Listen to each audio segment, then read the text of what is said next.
see us just in here. Yeah. That's even weirder than us talking. It's okay.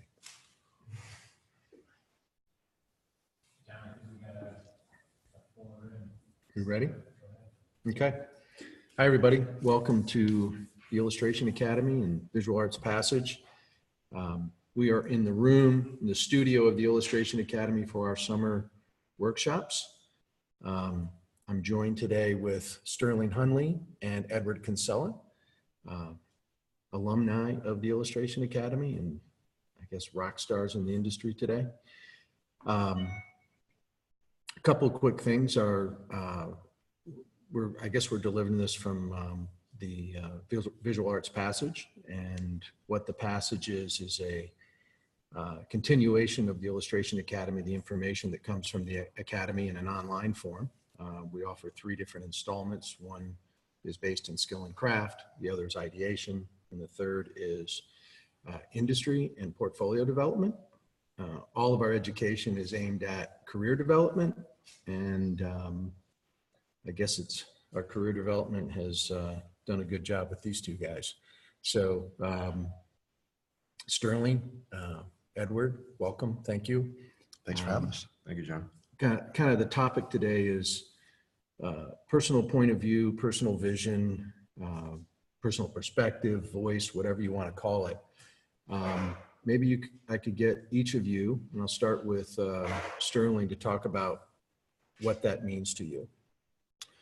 So personal voice really is the cumulative of everything that you're trying to do with your work, right? So when you're going through traditional art schools and programs, you hear a lot of emphasis is put on style and direction. Style is part of it. I think it's one of maybe 3 legs of things that you're trying to develop, and style affects the tools that you're choosing, the look of your work. But personal point of view and voice is much larger. It affects the content that you choose, the color palette, the design, of course, the style and the approach. But even your working process comes down to personal voice and vision. Edward? Yeah, I agree. I agree with everything Sterling said. I think that's one of the issues that a lot of students and young artists fall into, is that they think of style in a very surfacey way, and the surface is it. In my own experience, actually, first was introduced to me at the Illustration Academy as a student, thinking about style in a different way that goes beyond that. And that sort of led to my own personal journey of trying to figure out what that was. And I realized it wasn't just the way the final was going to look, the way my images were going to look. It was what materials I like, what my childhood was like. You know, what did I gravitate towards when no one else was telling me what to look at or what to like? What did I like first? And just to kind of build on what Ted said, it's the hardest thing is that if you go through an academic program, you're being taught to look at something, to draw it as you see it, to paint it as you see it. And it's a really easy consensus. An instructor can come through, your classmates can come through, and they can look at it and say, yeah, this looks like the thing that you're painting. And once you start to move towards your personal style and direction, all the metrics and all the standards are internal, because that thing hasn't existed before. And you're trying to develop your own path. How do you develop your own path when there's no right line between what is yours and what already exists? So that's why it's so hard, because it doesn't exist in the world yet, and you're trying to create something new and justify it through all of your actions. Okay. Relating to industry, what is the value of having a point of view, or what is it a necessity? It's not a necessity, but if you want to stand out and, rise above the crowd and get work based on your personality, and actually, not be able to just say, I'm an illustrator, I'm a working illustrator, but be able to say, I'm a sought after working illustrator. I'm an illustrator that can pay their bills, that's important. So I think, the art directors, clients, they have a big pool to draw from, and you have to stand out enough for them to say, I want to work with that person. So, Yeah, it's, I always tell my students, it's like you're looking at possibly the worst business model in the world.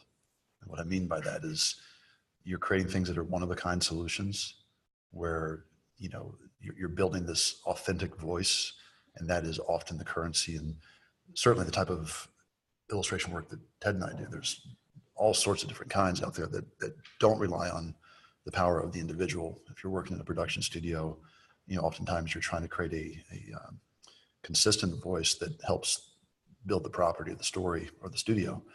But as an independent artist, you spend your life and your career building this thing, and it's non-transferable. You can't sell it when you're done. So it's not a great business model in the way that we think about traditional business models. That stated, being distinct is the first part of it, but you also have to be really good. And, that's a really hard metric to build upon, because it takes more than anything. It just takes a lot of time and commitment and intent. You have to know what you're trying to accomplish. And yeah, there are a lot of artists who are out there who are not, distinct, and they're maybe paying their bills, they're doing work, but they often find themselves pursuing an aesthetic to please the client versus being pursued by the client for their aesthetic. yeah, And that is, to me, a less creative way of approaching your life and career. I agree. And that's a fine path, and really, I think what it comes down to is, are you satisfied with the decisions that you've made? I mean, if you go on a journey of finding your personal voice and it's distinct and it's interesting and it has a lot of applications as well, just think it's, at least in my own experience, that was my desire. Can I arrive at that? And can I go through really the difficulty of that path and come out on the other side with something that I'm, I guess, proud of? So that was my motivation. Can I do that? If I can ask you a question on that. Sure. So I said there's two parts, right? So there's finding something that's distinct, but also the qualifier of making it good so that, it's interesting to you. Mm-hmm. But how much of that is then selling that vision to other people that you have to convince them that it's good as well? Did you struggle as you're finding distinction and finding an audience for that work too? Only in the beginning, when I wasn't really being honest with myself as far as why I was making certain decisions. And I looked back at my early portfolio right out of school, and I realized I was making stylistic decisions that were not helping the concept. They weren't helping communicate. They weren't helping with the delivery of the information visually. All they were doing was distracting from that information. And I felt like I was gravitating to some of those stylistic decisions based on things that I liked, but I was sort of tacking those things on to something else. So once I started stripping those things away, my work became more honest, and I, as I said, sort of went on a journey to figure that stuff out. All of a sudden, I was getting work, and I felt good about it. So, and I didn't have to sell it too hard. So, to actually answer your question, once I got there, it was like, oh wow, I'm getting work, and it's based off the stuff that I want to do because I was honest about it. So, yeah, I have seen it. I've gone through the experience, and I've seen it with a lot of folks I've worked with, where it's almost like there's this collective moment where a young artist's work is validated, and someone has to take a chance and give that artist a project. It's like, well, this is different than what I've seen before, and it's interesting. So that comes from the art direction, that comes from the folks hiring. And all of a sudden, you're in a magazine, you're on the cover of a book, you win an award, and it starts to open the floodgates of validating that work, that this is a unique point of view and something we haven't seen before. I don't know if this is as much of a question as it is an observation. Certainly with the both of you and all the instructors that teach with us, I'll use some really obvious examples of use my father or Gary Kelly, Brad Holland. you know their work if it's not identified, if there's not a title or a credit, you know they did it. And even if it's something that's unique, like a different path that they're going on, different materials or in a different form than you're used to seeing it, there's something that holds it together. And I'm pretty confident that with the both of you, anytime I see a piece of your work, I don't have to see a title unless someone's doing a really good ripoff of you, which is, it happens. Guilty. But I guess, maybe tie that to a question is, you both have a unique vision. How'd you get there? What'd you do to develop that? Lead in with this one if you want. Sure. Yeah. I have a pretty detailed curriculum and process that I've taught. Actually worked with Ted years ago, and it was kind of in working with him and seeing his own pursuits, that was a pretty definitive moment for you and your career, and also for me teaching it. We kind of unlocked some things together there. And I would say in summary that it begins with a genuine and true curiosity. So first of all, you have to want to be an individual. That if you don't want that, then it's not going to happen, because you have to really fight for that very hard. And in order to fight for that, you have to know what else is out there. So identifying another artist's work, recognizing what you like and dislike about it. You have to develop opinions. You can't like everything, right? So you begin to look more, not less. So we talk about influence. We talk about taking too much from artists, whatever it is. When I ever hear the advice like you shouldn't be influenced, that's the furthest thing from the truth. You should be selective about your influences. You should seek out different influences than everybody else. The things that are in front of us are people are posting things on social media. They're current, they're contemporary, and that's the lowest hanging fruit. Like, well, that stuff is easy because people are putting it in front of you. So everybody's influenced by the same stuff, but you have to start digging deeper into where they came from. Film, music, movies, theories, reading, they're all rich with ideas, and any one of those ideas can affect the way that you approach your work. It's not just visuals. So seeking those things, wanting to be an individual, believing that there is value in the authenticity is it's a leap of faith in and of itself. That's a great way to put it. I mean, the lowest hanging fruit, and I feel like as a student, at least when I was a student in the 2005, 2006, around that time, the common practice for a student was to look at blogs, things like Blogger and things like that. And I remember at a certain point, maybe like junior, senior year, blogs were huge.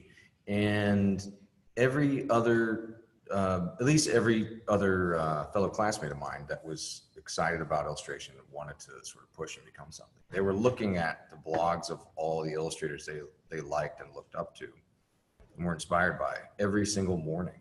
So they would start their day, a day that was going to be filled with drawing and exploration and hopefully trying to find themselves as artists. They would start the day by looking at maybe 50 images that somebody else made like 2 weeks ago for a magazine. It's like that was their inspiration. And that's exactly what Sterling's talking about. So nobody was really digging deeper than that. And I feel like, if that's all you're drawing from, it's the pool is so shallow, how deep can yours really go from there? So and this is something that I learned pretty soon after art school. What do you like? And it was a question I asked myself. I was journaling, was trying to figure some of these things out, answer some of these questions. And the question was, what do I really like all across the board when it comes to making art or being inspired by someone, whatever. What do I really like, or what did I really like before people showed me what I should like? Okay. So what was like the first thing that I just really gravitated towards. Talked about it with you guys the other day. It was posters. It was Toulouse-Lautrec. I went to the St. Louis Art Museum as a child, and he was the artist that I saw some pieces of his, and I was just like, oh my God, like that's so beautiful. That's something that I really gravitate towards. Same thing with materials. So no one's really telling me what to use, how to use it. I'm in high school. I go to the art supply store. I pick up ink because I like, I looked at comic books, picked up some ink. I picked up some watercolor, things like that. I'm playing around with those materials before anyone taught me anything. So I'm just sort of, fumbling my way through the process and really enjoyed it. Felt natural, felt right. Went to college, started playing around with oil, acrylic, and all these things. Started getting influenced in that way. This is a way to do things. This is, you should do it that and try this and whatever. And that's great. And I really enjoy the experimentation. But I was trying to make a conscious decision and say, okay, what do I really like if I strip away all that stuff, all that influence? Somebody telling me, this is what if you go out landscape painting. I remember reading this quote by Robert Henry in the book The Art Spirit, which if you guys haven't read that book, you should get it. You said his name right. Robert Henry? Everyone says Not Henry. Yeah, it actually has it forward. He was American, right? Yeah. Okay. Right. So I remember in that book, he said it was a shame when students would go out into the landscape searching for something to paint, and they would pass up the thing that interested them in favor of painting the thing they had already seen painted, and it was accepted as that was the beautiful thing you should paint. And that was like an explosion in my brain. And I thought, I'm going to approach everything that way. Okay, so likes, dislikes, materials, all that stuff. I'm going to always think that way. What's my viewpoint? And that's where that all comes together, personal viewpoint, not just style. I love what you said. It's really disheartening. So I grew up on comics. I grew up, I loved airbrush, and those things, when you get to college, are pretty quickly dismissed. Things have changed a little bit now, but there's this established idea of what high art is and low art and everything in between. And what you all have to remember is that, first of all the ingredients of your personal voice, you already have them, right? You have developed preferences. You're where you are because you've been inspired by something that you've seen or read or listened to or watched. And you're going to very quickly have people tell you that those things aren't worthy, that those things are not in the realm of good taste, or that they don't have a future. And I'm not dismissing taste. I think that there is definitely something to be said about taste, and relates to your audience and your message and everything else. But those things have authentically impacted you and inspired you and get you excited. I still look back at, I opened up a comic, and the smell of a comic book, it's like the best smell in the world. It's like, reminds me of the comic book shop. And because I poured years over these things, and there's a part of my career, my life, where that's going to be a focus again. So don't throw everything out because someone told you that it doesn't have value. It clearly does. But you do want to look at those things and get more critical about what about them inspires you. It's not like the entire genre of something is great. Maybe as a kid it was, but now you're an adult, and now you have to make choices about, okay, well, what's the good stuff in there? What's this? Is it the storytelling? Is it the color? Is it the fact that you spent hours of your youth watching a certain cartoon? What is it about that still resonates with you? Because I'm willing to bet that there is a part of the world's population that grew up on the same stuff, and that becomes a language system that you have that's authentic to you, that you can share with other people and connect with other people. All right, you both of you are scratching off my questions because you're answering them before I ask them. But I'm going to go ahead and ask this because I think you might be more direct with it. What suggestions do you have for young artists trying to develop their own voice? Well, I would say, especially if you've never done it before, keep a journal. And it doesn't just, there's a lot of ways to approach a journal. You can do it daily. You can do it when you feel like you need it. For me, it was off and on, but I would find myself at different stages of my early career feeling like I needed to, just through lists and writing, start to dissect what was happening. And like, oh, this good thing happened, or I had this positive experience. What am I taking from that? And how am I going to use that in the next piece? Or maybe a material that I used, or something I tried, experimented with that worked really well. So I'm writing about that. I mean, and if I, if you guys could read my early journals on that stuff, it's silly, because I'm like talking about things like, I mentioned it the other day here.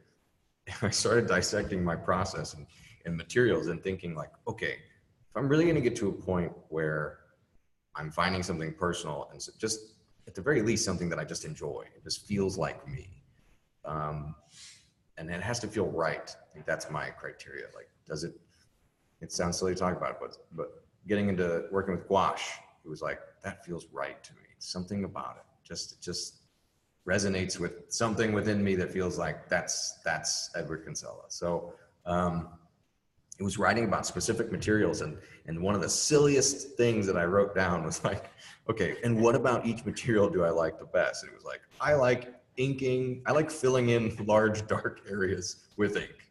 Like, that's it. Like, that's just such a silly thing, but it's satisfying, So I wanted to know, could I do that as often as possible in my work? Could I have that satisfaction, the feeling like I did something that was, just felt right to me? So there's all these pages in my journals of just talking about materials and sort of, like I said, dissecting all that stuff.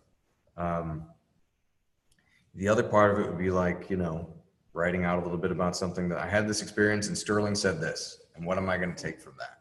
And what does that mean? And does it really apply to me? He said something as a teacher, something to push me forward. And then I would say, okay, well, how does that apply to me? What am I going to take from that? How am I going to use it? So really, it's just journals number one. I mean, I actually say that's probably the best place to do it all. Yeah, it's everything that you're saying, Ted, it's like you're talking about these little things, but I'm sure that there was also extensive writing on the big things too. And it's when I went through school, like I grew up with a camera.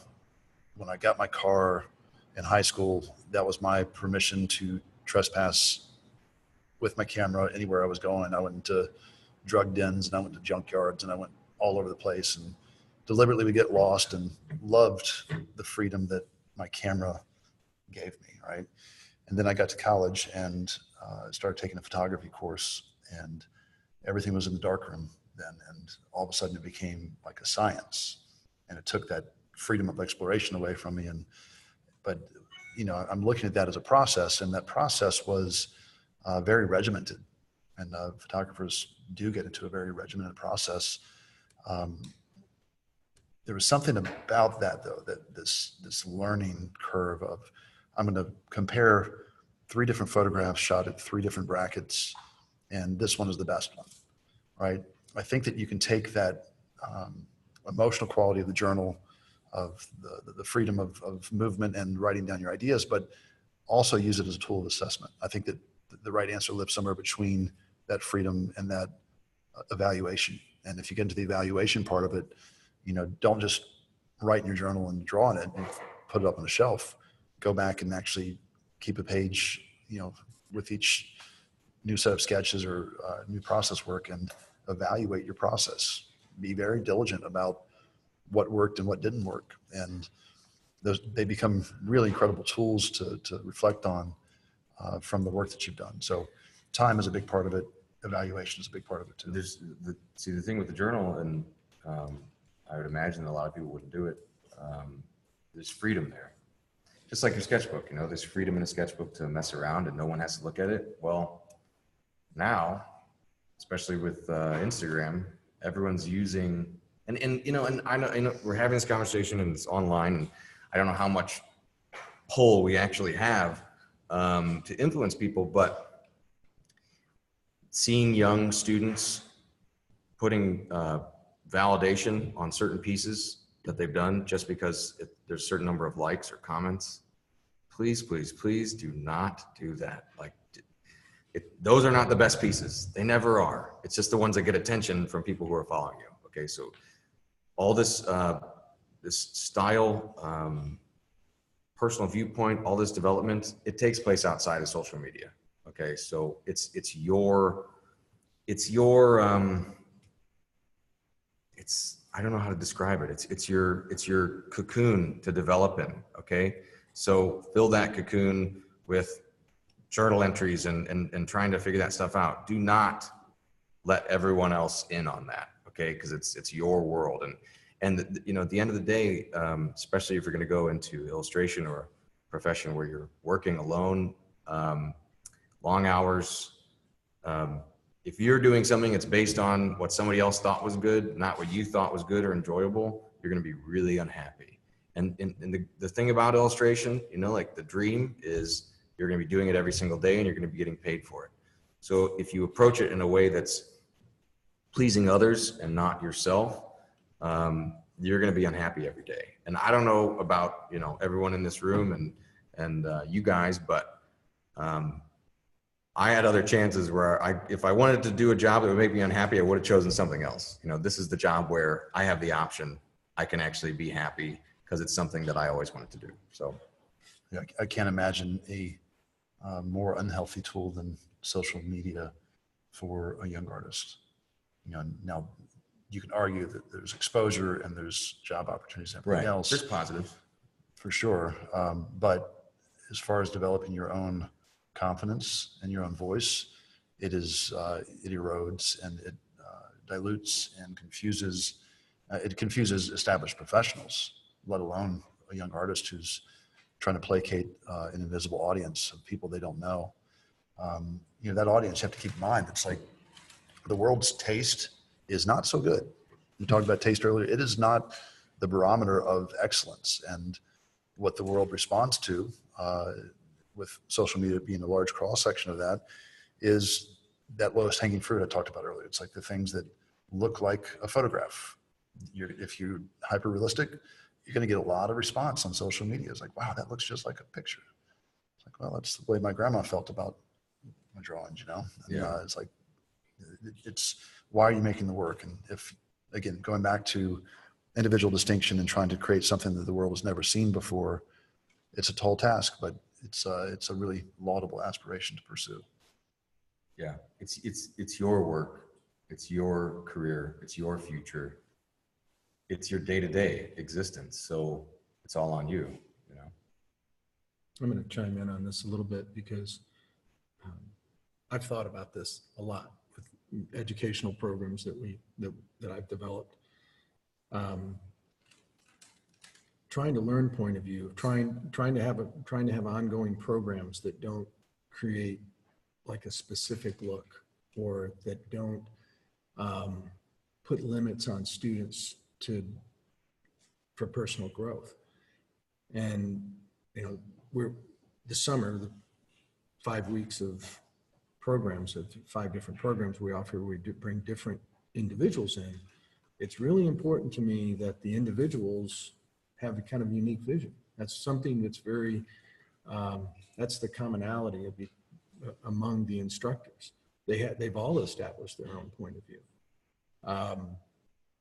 And putting students in the same room with them has been really, really important, and I think is the most effective thing I've done educationally, is that the students get to interact and they get to see why Chris Payne's Chris Payne. I mean, if you looked at all that work, I mean, that you know, kind of comes from so many different directions, or Gary, or my father, or Brett Howland, or you know Francis Vallejo, what he's doing now. You look at very distinctive artists, and then to be able to talk to them about how they did it. And then it's not just how they did it, it's what their interests are. So some kind of a space for you to communicate in an ongoing way with somebody that has a point of view. And then you can kind of dissect it yourself. And I'm very proud of that, of all the students that have gone through our programs, that there isn't really a look, there isn't one thing they find themselves. And that's really the ultimate, challenge is how did Edward become Edward and Sterling become Sterling? So I think that anytime you have an opportunity of learning more about an artist, not just looking at the surface of what they do or their technique, learn what they like to read, learn about, ask them what movies they've seen, what was their history, what was their past, who their influences are. Chasing other artists' influence is an incredibly important tool. So I do have another question here that kind of relates to that. It ties right into that. And how does education, continual learning, reading, even just observation of life, of pop culture, how does that affect you? How has it affected you? And what would you suggest to students about continuing education and how they move forward? Answer first. Go ahead. Sure. Well, I mean, I'd say that, just for the first part of that question, just using George Pratt as an example, and things that you've talked about him before, he spreads himself out as much as he possibly can with reading and just consuming media and art and all these things. And if you didn't do that as much, you wouldn't have as much to draw from and make this really rich and amazing product. Okay. I'm a little embarrassed that he wasn't one of the names that I just mentioned, because Sure. he's so obvious. Yeah. This is how to describe George Pratt to me is like, I think about his willingness to fail in front of a group of people, to try anything. And it's all about being better. And I'll tell one brief, I guess not really a story, but an observation of George. He took a sabbatical from school. And what he chose to do with his time off was a journey that he wanted to go to Morocco. And he was basically chasing the travels of John Singer Sargent. And he wanted to have those experiences. That's what he wanted to do with his free time. It's like somebody gets done with work, or they go, what do? They take time off. They entertain themselves. George's entertainment is being better, and that's what makes George so great. And he turned that experience into an incredible body of work. Yeah. It wasn't just That was the experience; it actually had an outcome, and right. That's remarkable. And it's still ongoing. It's like he's producing from that experience. Yeah. So I'm sorry to interrupt. No, I it's just fine. He's so much a part of what we do, and I'm such a big fan of his. I have to say. Me too. Yeah. Well, yeah. I mean, like I was saying, the more varied your interests are, the more that you're drawing in, the more that then you have to draw from to either develop yourself as an artist, or also just random bits of subject matter. Or in George's case, he reads so much. Jeff Love is the same way. They understand story right away when they get an assignment where it's necessary, or when they're developing their own, for lack of a better word, let's just call it intellectual property.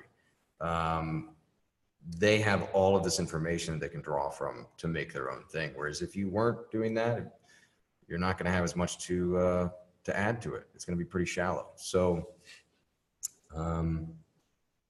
I think that's all I was going to say about that. When you think about the way that artists are wired, right? So we're young, we're developing as kids, and we're given tools to draw and to paint, to sew, to craft, to sculpt. And I mean, really, at that point in time, there's very little in the way of influences that's affecting our artwork. And as we get older, we start to get influenced, and our work starts to, we get to a place where we start to wonder, like, could I make something like that? I'm really inspired by that work. And we start to try to refine our craft to imitate. And, you know, as we continue on that process, we keep getting more influences and more influences. And, you know, before there's a formal art education, you're just doing stuff because you love to do it. Then you get to school and you're told, no, these are the things that are important. These are the things that you should be looking at. And we're squeezed into this tighter and tighter funnel. And, you know, the thing about art school, being a professor, having been through what my program used to be and what it is now, it's changed considerably. We've got a few people in the audience here that have been through that program. It's been significantly impacted actually by this program when it was there at VCU. But I came to the Illustration Academy and I was pretty angry. I mean, I was pretty upset because I knew that I wasn't getting the facts. I could see it. I could look at, you know, I was critical of the history of our school and the instructors and everybody else. And it's like, if what you're telling me is true, then where are the success stories? Where's the proof in the work? I mean, I was well informed enough to see that it wasn't manifesting in a way, right? And again, I can say that with ease because the program is night and day from what it was. So I came here, I came to the academy, and I didn't know what I didn't know. So I didn't have the information, but I knew that something was missing. I came here and all of a sudden, here are the practitioners, here's the work, here are the students, here are the success stories. And it was that huge missing piece of what was lacking. So my advice is, as you look at your education, whether it's formal or informal, is you have to be super well informed. You have to know what you're trying to accomplish. So I said that in the very beginning of this broadcast here. You have to know kind of what you want. And if you know what you want, you just don't know how to get there, then you start to acquire the skill sets and the information to move forward and move forward and move forward. And eventually you start to get closer to that goal. But your art education, I don't care where you go, it's not going to be complete. Or the reason it can't be complete is there's no professor, no teacher, no practitioner who can say, just emulate what I've done. Here's the way that I did it. The moment you emulate it, you're not following your own path. Would you kind of say that's on you? That's where I'm going with this, is it's completely on you to know what you want so that when you go meet with an instructor or you're looking for information, you can curate it and you can dig deeper. Because from the perspective of a professor, we try to cover as much as we possibly can, but each student is responsible for bringing their own interests, their own limitations, their own expectations. And the moment that a student approaches you and says, I need help with this, if a professor is a good professor or a good educator, that should be the reason that they're there, is to help you figure out your path in your direction. But beyond that, you know, we're speaking in general terms for a wide group of students to try to affect as many people as possible. But it's the student who stays after, who works the extra hours, who digs a little bit deeper, that comes up and they have very specific questions. And we teach, I would say categorically as instructors, to the level of student, right? So a student comes up and if they're struggling with just acquiring the right skill set to make a picture, we're going to teach them how to make an interesting visual. But if you have a student who's already acquired those skill sets and they're to the next level, it's like, okay, what's your story look like? Or you're having issues with design, or what do you want your lifestyle to look like? Like, we start to go bigger and broader based off of where that student is. So it's really on the student to acquire as much information as they can, to be as far along as they can, so that they can be more directly influenced and affected by the resources at hand. So it's on you. It's the ultimate goal is no one's going to spoon feed you your future. You have to go take it. John, I have a question from one of our attendees that I think relates to what you guys are talking about. You might repeat it after I say it.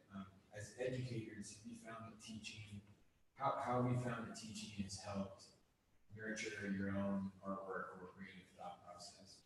Oh, the question was, as educators, how has your teaching benefited your own thought process or development? Well, pretty much every class I teach, I take something comes out of my mouth where I think, oh, I should take that advice. Um, yeah, it's helpful as teachers, and then you obviously remember that for the next class, the next group of students. The other part of that is teaching, which is something I'm very passionate about. It keeps you excited, it's keeps you interested because you see someone uncovering, some sort of new discovery. You see someone who's made this giant leap very quickly, and it's exciting. It keeps you going. So. Yeah, I'm going to pivot on the question a little bit because it's just considering who the audience is. I don't think that people are here because they want to be teachers, right? And to answer that question from a personal point of view, why I teach is, it's good. I teach because I'm required to explain intuition, right?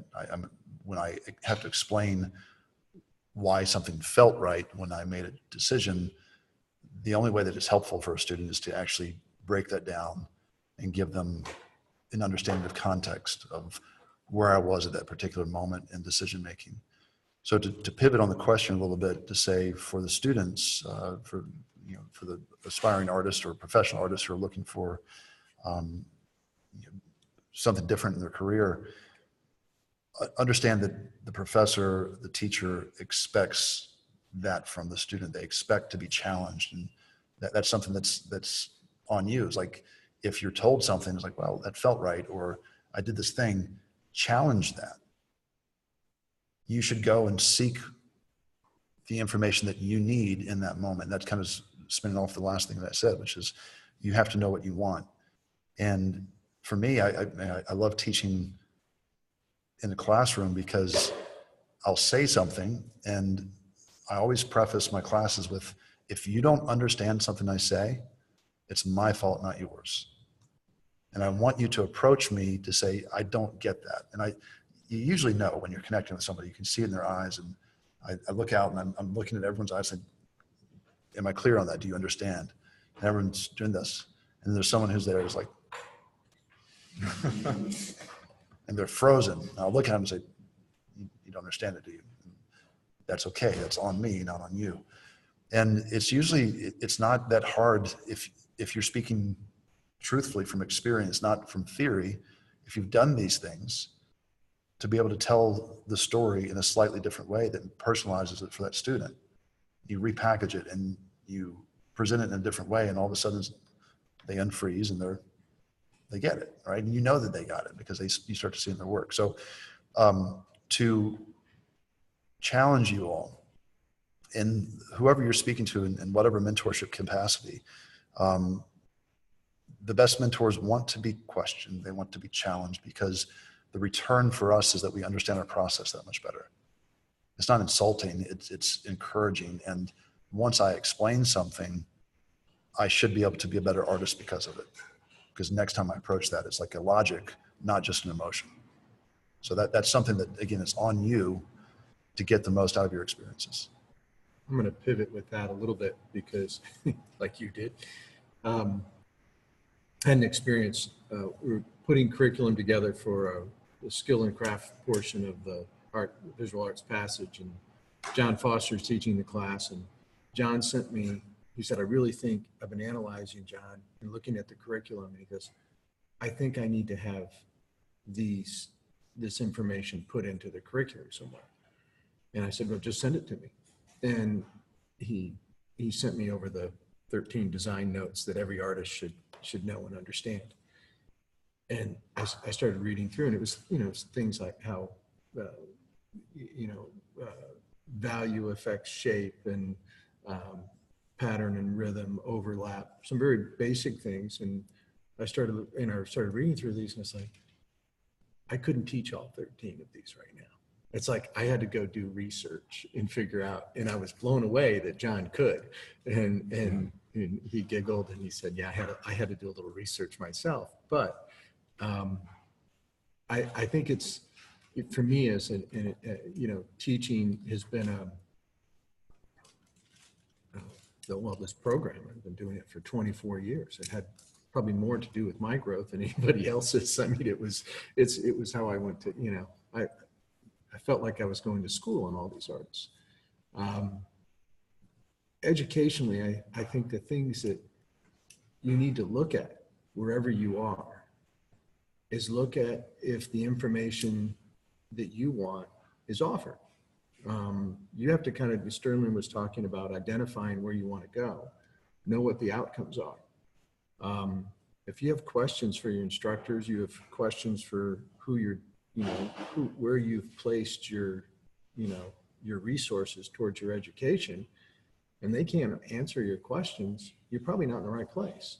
And I always said that if you can't ask an instructor, show me or explain this, and they don't have an answer, that's a problem. You need to go someplace that can.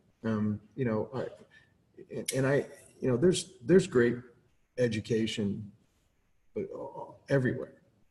Universities offer, great education.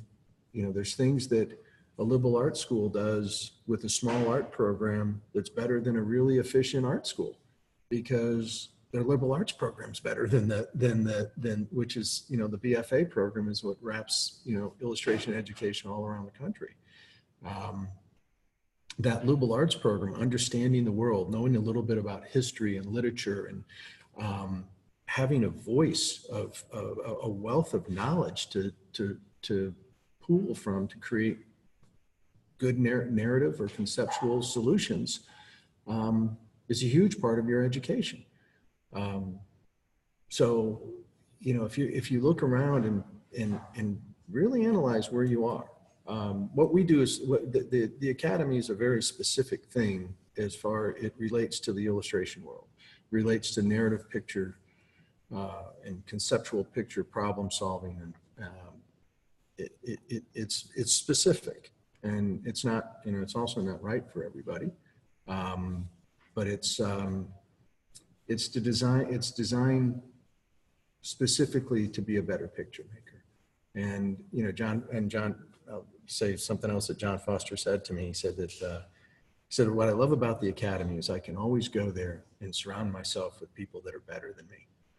I mean, I'll argue that fact. I don't know if anybody's better than John Foster. I mean, I think he's brilliant, but he said it gives me a place that I can go where someone's better and I can learn from them. And that's career development. That's the focus of our programs. Well, can I add to that? I think that it's one of the things I liked about the Illustration Academy when I was a student is I think another thing that makes a good teacher is admitting when they don't know the answer and pointing the student in the right direction. We're saying, let's look at it together and I'll, try to help you figure it out. And like I said, as a student at the Academy, it's a group of teachers who all have different strengths and weaknesses, knowledge, experience, and the way that it's structured with, when I was there it was 7 weeks, now it's 5 weeks. You're going to find someone who's going to have the information that you want. The nice thing is that there's basic elements that all sort of line up and mesh together, but then there's other things on the outside of that are personal to them, or experiences, or those sorts of things that then you maybe find someone, a teacher that you really respond to, really helps you. I can say from personal experience, the teachers who I had who acted like they knew everything, I learned the least amount from, because I know everything. There's all this ego, and there's a wall here, and you don't get past it to find out that I don't know anything. Okay, it's insecurity. So as a student, I realized day one, and I had gone to a small short summer program the year before I came to the Academy. And that was a place where there was a wall. You don't get past it. You don't get to see my weaknesses. I'm not going to be honest with you. And I thought it was very showy. And I thought, this is not the place for me. I can't learn here. These are not my people. Okay. They're not the people who are going to give me the information willingly. So then the next year I came to the Academy as a student, and I was like, oh, I'm where I need to be. Everyone's open. I think I described it once as like open books, you know? There's no question you couldn't ask that they wouldn't answer, all right? And talk about journaling. I remember filling my sketchbook that first summer with just everything I could write down because I was like, I got to take this stuff and use it later. But this is a group of artists who are willing to admit when they've made a mistake. They are willing to help you in any way they can, share their experiences. Like John said, show you something in person, how to do it. That's rare. Okay. So, and I knew that as a student. Yeah, I mean, I guess I made the right decision. Well, it's this legacy of craftsmen, and you'll see it in other trades where there's very tangible skill sets that go into great storytelling, great picture making, and beyond that, it's up to the individual to find their own voice. So I think that's why we don't have the egos here. There really are very, very few toes to step on, but I want to make sure we leave time for this group to ask some questions, respond to. I want to say one more thing before I open this up, and that is all artists have to have ego to some extent. You have to stand up and show your wares to everybody every time you do something.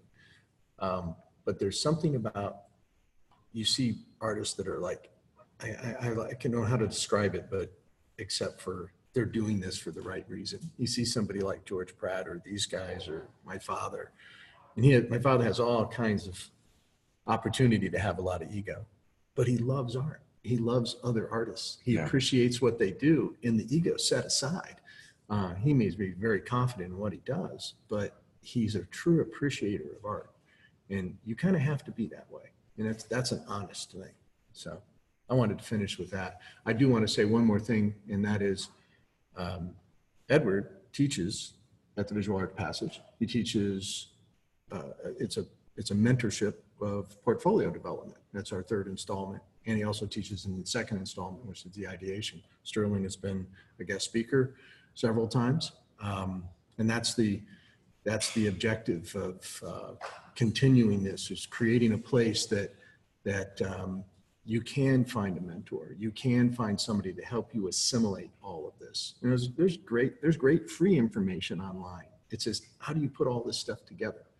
And I think we've come up with a pretty good solution for it. Well, one thing I guess I'm supposed to mention this, is that the July 21st is our next installment. Is when we start again with for installment 1. So sorry to interrupt you. just to say that there's a huge trend towards being self-taught, and there's so much information that's out there. The challenge is that it's not curated. There's no curriculum. There's no structure. And just like I was saying that we teach to the level of student, there's times where there's information that is out there that is just completely out of sequence, and it's going to damage more than it's going to help. And what John has put together at the Academy, and by extension what Ted is doing, there's information that it requires input where you're being taught something. It requires you to take that information and apply it. It requires evaluation where you get input from someone who's solving those problems. So there's a give and take, and it's a very carefully designed delivery of information that is exceptional. So wherever you're going to find your information, just realize that, if the analogy I use is, if you want to play music, no one starts off wanting to write music to be the lead of a cover band, right? But before you start writing your own music or you're playing jazz, you have to learn notes. And when you learn notes, you can learn your chords. When you learn chords, you can learn the syncopation and the rhythm. When you learn those things, you can start playing music by ear. Once you start playing music by ear, you can start reading music. Once you start reading music, you can perform. That is not where we all want to end up. We want to get to a place where you're writing your own music and you have your own sound. But you have to go through that sequence of assimilating information and acquiring information just to have the language to be able to write your own words. So Yeah, just being able to draw well isn't enough. Not in this industry.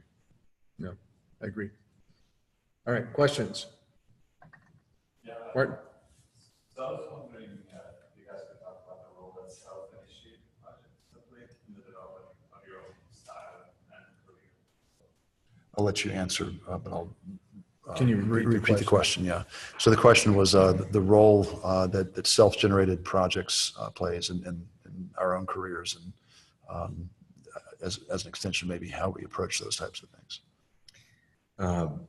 Yeah, well, in the beginning of my development right out of school and trying to answer some of these questions that we've been talking about, personal voice and viewpoint and all that stuff, I went about it all wrong as far as self-generated projects are concerned. I fell into a trap that I think a lot of, in my own experience, a lot of illustrators fall into, young illustrators. They feel like there's a certain way an illustration is supposed to look. There's a certain thing that they should be doing to go on the path that they desire. Okay, so I wanted to do, one of my dream clients was Rolling Stone magazine. So I wanted to do essentially celebrity portraits for the record review page. I had seen Sterling do that and was just sort of fell in love with the idea of doing that. So in my free time, I thought, oh, well, if I'm gonna do a project for myself, my portfolio, I'll do a likeness, I'll do a celebrity likeness. But I was miserable doing it because what I was trying to do was say, I should do this again to prove once more that I can do a likeness. I'm going to not go after subject matter that I want to depict, but do something that I feel is marketable, is going to get me work. But all I did was fall into that trap and then fall into a bigger trap where I was getting jobs based on that work. And I hated the work and I hated where I was. So then Super Sterling came to the rescue and asked me to come out to Richmond to do a mentorship with him. And he could see that I was struggling. And through the mentorship with him, which is actually what I modeled the third installment of Visual Arts Passage after. Through that mentorship, he encouraged me to believe in my own ideas, which maybe he didn't say those words, but that's what I got from it. And I had squished down my own ideas and the importance of them for years, thinking I needed to be something else to be an illustrator. So all of a sudden, self-generated projects became, again, journaling and breaking down elements of, all right, let's look backwards again. What do I really like? What interests me? But once again, before anyone told me what I should like. So there were some pretty easy choices. It was the paranormal, masks.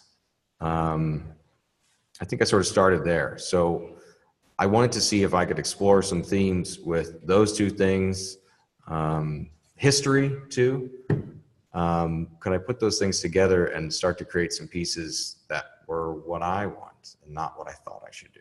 And that was a really hard thing to break, but it just took me pushing forward as much as I could. So believing in your own ideas and believing that the subject matter that you can draw from, that you feel connected to, maybe from your childhood, experiences that you've had that seemed important or were profound, that's where that stuff comes from.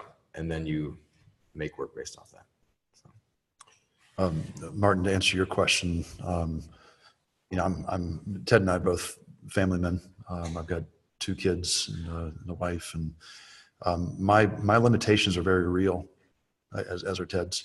And I think there's a lot of emphasis put on the projects that, like, what do you want to do?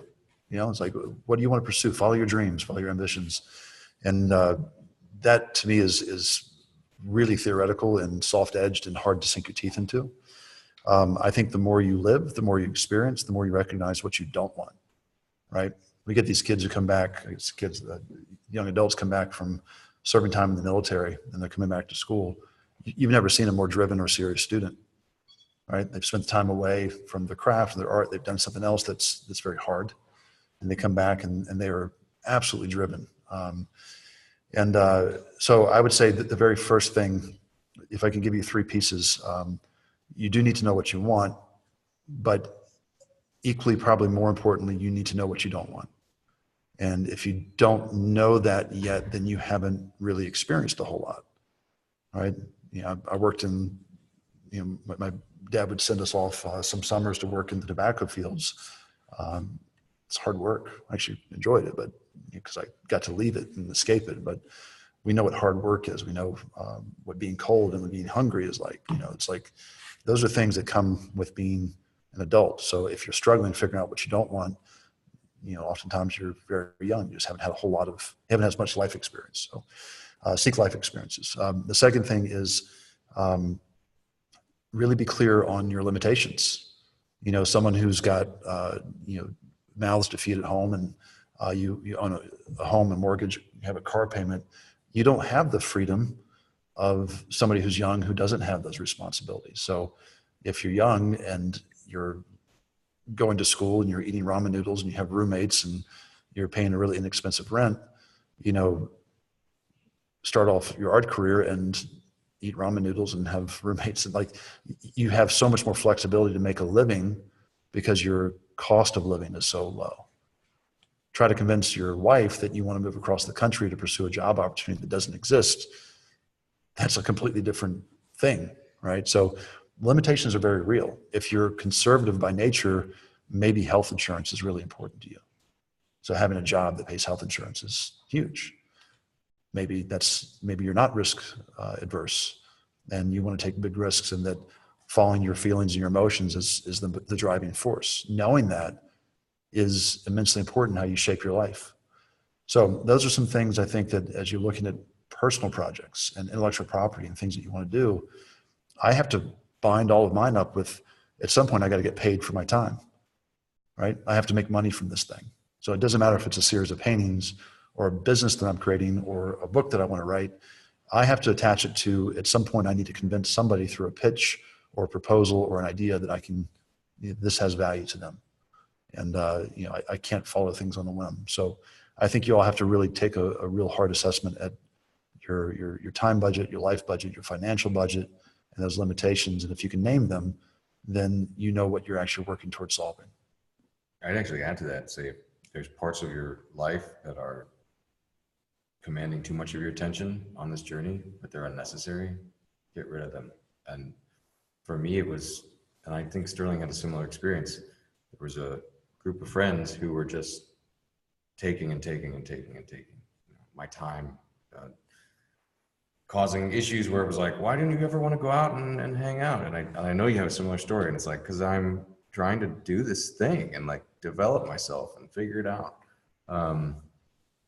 So if there's pieces of the puzzle that you can take away to sort of narrow the path, but in a comfortable way, then do it. Because just too much chaos. I mean, you know, Sterling has experience. Anyone who has children knows that everything just starts going crazy. The accumulation, the stress, it's just unbelievable.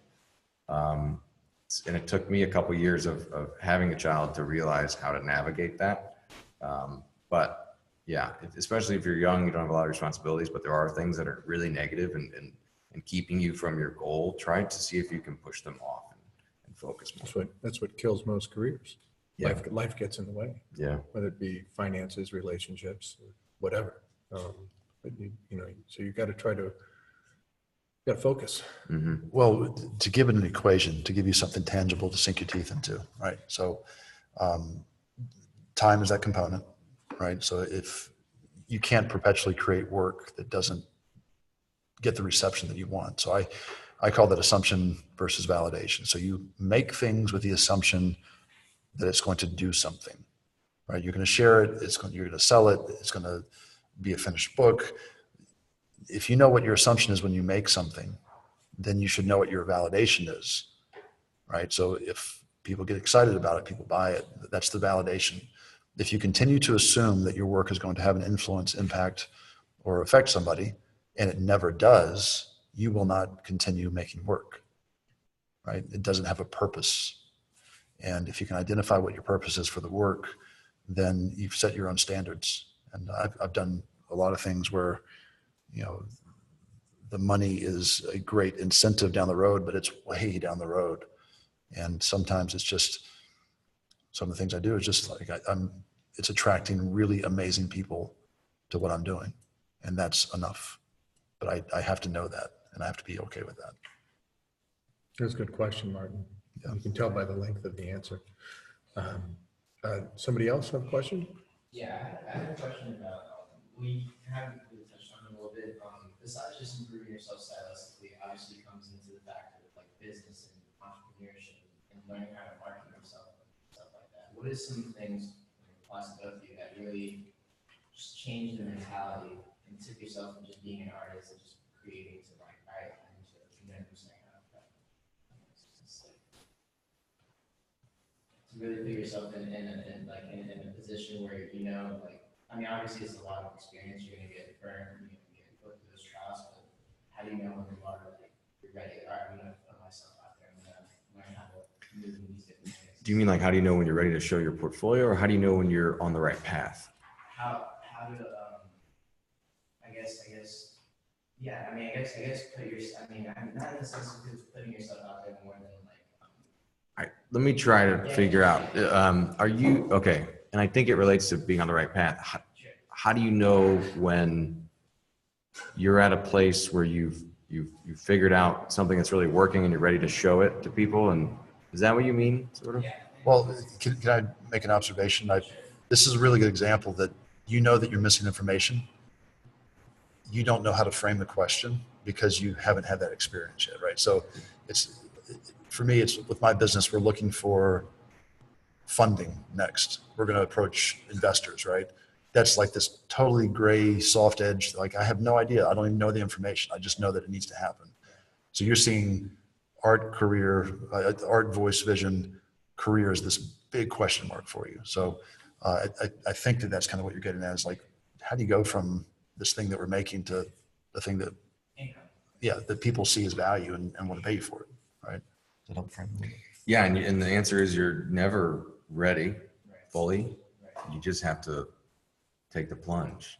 You get as ready as you can be. And for me, it was as simple as 10 pieces. I need 10 pieces that have a good range in my portfolio that demonstrate my personality, things that I like and don't like. Obviously, from talking to you guys all week and a little bit in this conversation, I then had to reassess and figure it out again. Because I thought I was on the right path and I wasn't. But that's life, you know. That's how it always is. You always have to course correct your whole life. So, and sometimes it's dramatic, and sometimes it's just a little bit. But I didn't know I was ready. I just had to do it. You know, I had to be as ready as I could be, because it was time to prove to. And you know, I'm assuming that our audience online is mostly young artists who haven't started their career. For a lot of you guys, it's the same thing. There are so many challenges that you will be up against to start this thing. Okay, so we could get into the nuts and bolts of how do you start it, you know, based on promotion and getting your portfolio ready and making everything professional, and then presenting this product and this brand. That's one discussion. The other part is, how do you get past all the roadblocks that are going to be on your way? And one of the biggest ones is your parents, because it's rare that parents are like, you just do what you think is right, and you're gonna make it. And this, freelance illustration, that sounds great. Go for that. Oh, you know, health insurance, fine, that's fine. You know, you don't know you're gonna get paid. Okay, you don't know what your yearly income's gonna be. Do it. That's great, and we'll support you all the way. Rare, so rare. Okay, so one of my main motivators was family. Prove them wrong. Okay, that was the biggest driving force I had. I think my mother knew that. So she played up the "you're not going to make it" part, you know?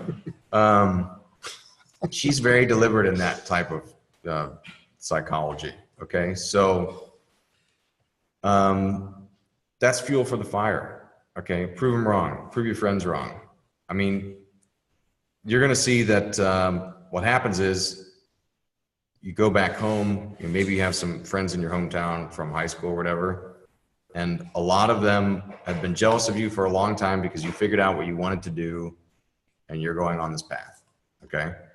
And it's one of those things where I remember in high school, I've known I wanted to do this since I was 6 or 7 years old. Okay. I knew in high school that I wanted to do it, obviously. And there were some roadblocks and some bumps. And eventually I found my way and I knew illustration, I'm going for it. I'm going to do it.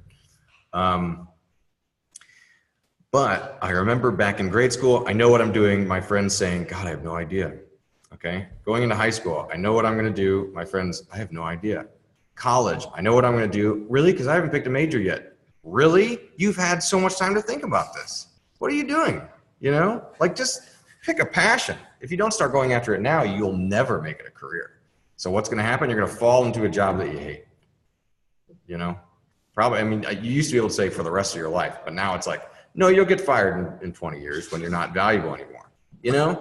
So there's no safe path. So find what the passion is. And you guys are here for illustration, most likely. Maybe it's something else in the industry. Maybe it's gallery work. Go after it. And every day that you waste taking the steps that'll move you forward and actually making money is a big problem. Okay. So I want to alleviate some of the stress, right? So no, be stressed. the stress comes from the unknown.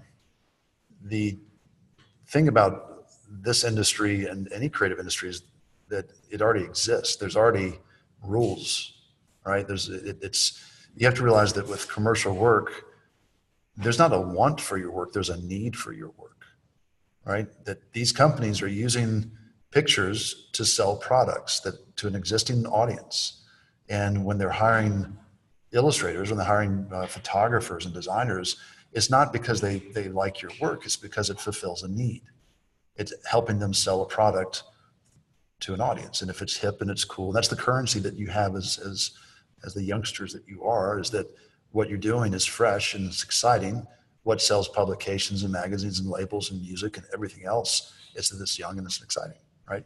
So that's why it's relevant. So you have to do some research, and to get through that cloud of the unknown, you have to know what the rules are. And if you want to show in galleries, there's rules to galleries. If you want to show, have your work on the cover of books, there's rules to that. Comic books, video games, there's rules because there's money and there's a need and a sell there. So once you establish that, a lot of the questions go away. Like, what do I make and how do I make it? It's like, well, you're working within the parameters of an established industry. That takes away a lot of that guesswork. What Ted said was absolutely spot on. You have to start. And I met so many artists in my early career that were, in their 20s, 30s, 40s, 50s, and like, I'm working on my portfolio. As soon as I get it ready, I'm going to show it. And you have to be the exception. You have to do the things that other people are not comfortable doing. So why don't they show their work? Well, they're intimidated, they're scared, they're frightened because showing the work means that there's judgment of the work. And at some point you have to say, well, I'm going to do the things that they're not doing. And I was told all sorts of advice early on. It's like, send out your postcards. Okay, well, if that works, then why is nobody working? And it's like, no, you can't go to New York and never get appointments with art directors. So I went to New York and I met with art directors. It's like, yeah, that really was just not true at all, right? So, you have to take a different path, but you have to know the path that other people are taking to know what's different. You can't expect to do the same thing that everybody else is doing and get different results. I did the same. I mean, I copied off Sterling and I went to New York too, but by the time I did it, really nobody was going. A lot of places just you could drop off a physical portfolio, but it was rare. They would have drop-off days. But art directors were excited that I wanted to meet them in person because nobody else did, like. Well, no one was doing what I was doing either. Yeah. I mean, I know that things are changing online, but nobody was doing, nobody. Right? I had experiences where I would be sitting with the art director and they would say, oh, like, see, so-and-so just sent their postcard, but they're not as attracted to us because they didn't come see us. And I was like, cool. Well, but you do get excited about working with people. It's a collaboration. It's not just work. This is a good example. Okay. So I graduated in 2006. At the end of that year, I went to New York, did what Sterling did, and I actually set up meetings with art directors and met with them and showed a physical of nicely presented printouts to the art directors. Okay. And one of the places I really wanted to go to was Rolling Stone magazine. So I went to Rolling Stone. I was sweating profusely because I was so nervous. And I'm walking through, the art director meets me, go through the doors of Rolling Stone. We're walking through the offices, and you're just passing all of these amazing pieces that they've commissioned, that they've purchased. Okay. So like there's this big Philip Burke of Kurt Cobain or can't remember who it was. And just amazing piece after amazing piece. And it's just like this like intimidation wall gallery that I'm just like, oh God, I'm not worthy. I don't belong here. And my portfolio had one celebrity portrait in it. Okay. And so I really wasn't proving that I could do likeness very well. And the rest of the stuff in it was, some was sort of editorial, but a lot of it was book cover related. What was I doing there? So I went there, met that art director, met the rest of the art directors, because there's like 5 of them there. Had a great conversation, showed my portfolio, and my thought going out there was, I'm going to be myself. I'm not going to pretend to be more professional than I am. I'm going to talk the way I talk. Okay. And I had this great conversation, realized that A, they're real people, and B, they're pretty close to my age at the time. And let's see, 2 months later, I get a call from them. Second job I ever got, Rolling Stone magazine. I wasn't ready for it, but I did it. And then, and I could tell the story of that whole piece, but it would take a while. Years later, there was a show at Society of Illustrators, retrospective of Rolling Stone Art of the Record Review from the beginning of the magazine in the 70s, right? I think 70s. Is that when it It started? must have been 60s maybe. All the way until that year, 2011, 2012. And the art director, former art director, emailed me and asked me if I would want to be in the show, because that was his favorite piece he ever commissioned for Rolling Stone magazine. So, And he had worked with me a lot. no, I wasn't going there, but, that's, now I just feel like I was bragging and I'm a jerk. You are. But you'll never be ready. And even when I really thought I wasn't ready, I was ready enough, and then I proved that I was totally ready. And then there was confirmation that not only were you ready, but it was one of our favorite pieces. Well, in his opinion, that he ever commissioned. So I think the biggest part of it is doing your due diligence of understanding what the industry is, and where you fit in. It's easily identified through other artists. Choose artists that are doing what you want to do. That's going to evolve. You're going to end up wanting to do something else. But if you identify a group of people that are doing what you want to do, follow their path. Learn who are the art directors they work for, who are the venues they work for. And as Sterling said, the answers are right there. A good friend of mine used to joke with me all the time at school, and not always being panicked towards tests or whatever. And he always look at me and go, the answers are right there. They give you the answers in the book. And the answers are out there. They're not just handed to you, but they're really out there. There's a functioning industry, and you have to understand it and really do your due diligence, really know who the art directors you want to work for. and it's a lot easier now than it ever was. Yeah, and what makes the artists that are working for them, what makes their work functional for them? Because Sterling said it beautifully. They're not calling you because they're in love with your artwork. They're calling you because you satisfy a solution for them. You fill a void. Maybe they do like your artwork too. But Well, sure. I mean, that's part of it, but it's serving a purpose first. I will say that what Ted was saying earlier about social media, it has another danger to it too, is as you're starting to do your research, you're going to find someone who's got 250,000 followers on Instagram or whatever. That does not equal success. yeah, industry success. There are artists who's, they've got social media accounts that are enormous. Then you look at Gary Kelly, who's on Instagram, he might have 1,000. He's one of the best illustrators of all time. You know, the world doesn't recognize it the same way. They don't know that. He's done more than anybody. And then you'll see someone who's done nothing and they have tons of followers. Don't fall into the trap that social media numbers equals success. Yeah. If you ever realized that the opinion of your grandmother about your art meant nothing, social media is 95% grandmas. They might be 15 years old, but they're grandmas, okay, in their taste level. So that's what it's like. It's sort of like you're showing, you know, you're like, look at my portfolio, Aunt so-and-so, and she has no art background. It's cool. It's great. Yeah. My grandma, by the way, actually had exceptional taste. She was an artist, but I use it categorically as the grandma standard, right? So, or the refrigerator magnet standard. Just insulted all my You did it, grandmas. therefore it's good. Yeah. I'll be careful about family members. Yeah. Shane? Do art directors care about your social media status? And how did you set up an interviews with art directors in New York when you were there? To answer so the question is, do art directors care about your social media status? And how did we set up interviews in New York? You want me to take one part and you take the other? Sure. Yeah. I don't know the answer to that. I hope that they don't, but I've heard of people getting jobs based on that.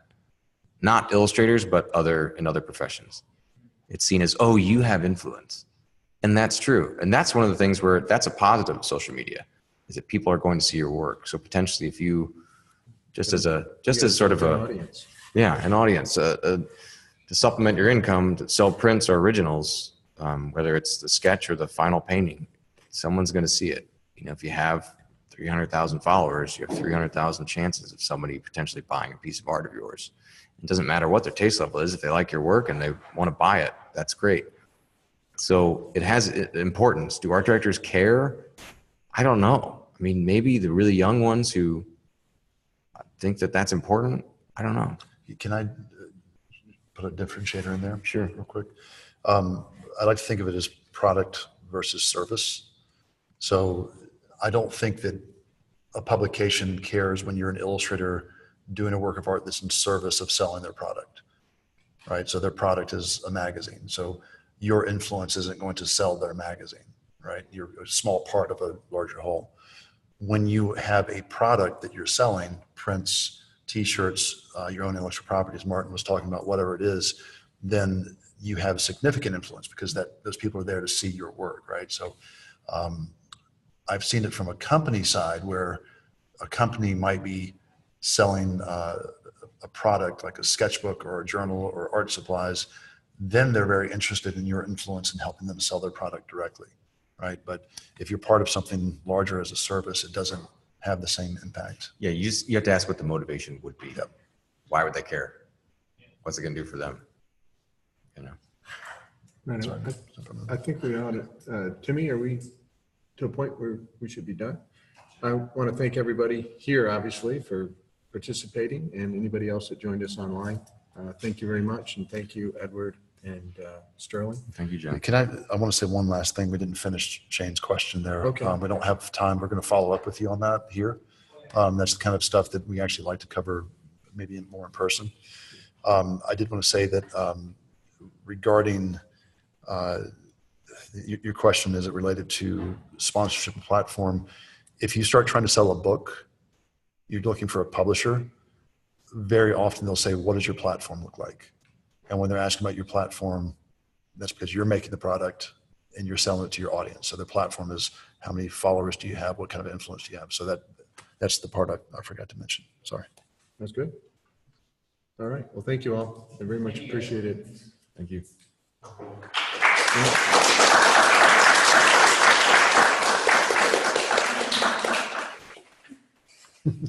All right, are we disconnected?